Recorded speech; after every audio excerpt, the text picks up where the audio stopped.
Tximiniak piztuta, txanoak buruan eta 0 gradu termometroetan. Udaberrian gaude, baina neguko giroa dugu gaur Araban.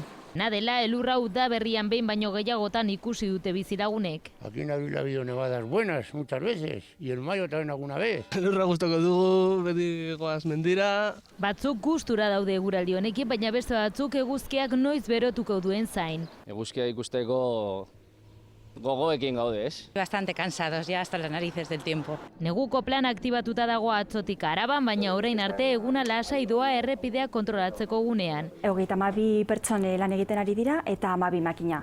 Eta momentu zegoera lasaia da eta ez dago inongo arazorik. Temperaturak behera egin duela nabaria da kaleetan 2 gradurekin gutxik topatu ditugu terrazak Gasteizen.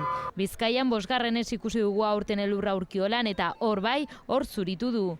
Nafarroan ez da giro erromesentzat, Orreagan ez dute elurra gainetik kentzea lortzen.